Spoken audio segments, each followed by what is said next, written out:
Lietuvas საგარეო საქმეთა ყოფილი მინისტრი გაბრიელიუს ლანdsbergisi საქართველოს შესახებ სტატიას აქვეყნებს სათაურით გაფართოების ოცნების დასასრული. ლანdsbergisi სტატიაში წერს, რომ ოდესღაც აქტიური ქვეყანა სხვადასხვა პოლიტიკური პარტიით, ინტელექტუალებითა და არასამთავრობო ორგანიზაციებით ახლა ცენტრალური აზიის რესპუბლიკას გავს და არა იმას, რაც ერთ დროს იყო ევროკავშირის წევრობის კანდიდატი ქვეყანა. როგორც ლანdsbergisi ამბობს, თავდაპირველად საქართველოსა და ევროპაში ბევრს ჯეროდა, რომ განსხვავებების მიუხედავად ქართული ოცნება ნამდვილად იყო ევროპით დაინტერესებული, თუმცა მისი თქმით ახლა არჩევნები წარმომადგენლობითი აღარ არის. როგორც ლანdsbergisi განმარტავს, დიდი რაოდენობით სერიოზული დარღვევები შეუძლებელს ხდის იმის მტკიცებას, რომ ქართულ ხალხს არჩევანის უფლება ეძლევა. Lietuvas საგარეო საქმეთა ყოფილი მინისტრი იმედოვნებს, რომ ოპოზიციის დარჩენილი ნაწილი შემოდგომაზე დაგეგმილ მუნიციპალურ არჩევნებში მონაწილეობას არ მიიღებს.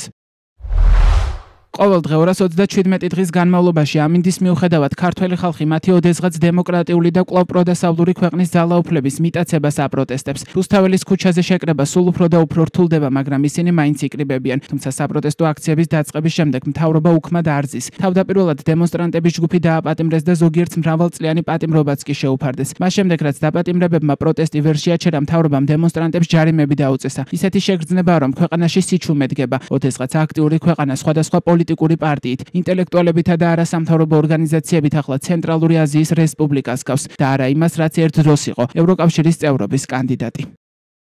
გაბრიელიუს ლანdsbergisi თავის სტატიაში ევროკავშირსაც აკრიტიკებს და ანტიდემოკრატიული ქმედებების საპასუხოდ წევრი სახელმწიფოებისგან მკაფიო ნაბიჯებს ითხოვს. ლანdsbergisi სვამს კითხვას, რა ფასი აქვს სინამდვილეში კანდიდატის სტატუსს თუ დემოკრატიის ჩახშობას ბრიუსელში გავლენის მოხდენა არ შეუძლია. მისი თქმით, გაფართოების მიმართ რეალისტური მიდგომა მხოლოდ ძალიან შეშფოთებული ტვიტის დროდადრო დაწერას არ ნიშნავს. ეს პროგრესის დროს მკაფიო პოზიციას ნიშნავს, ვადების დადგენას და ევროპული ვალდებულებების აღებას, რომ კანდიდატები წევრები გახდნენ. ასევე ეს უკუსლის შემთხვევაში მოქმედებას ნიშნავს.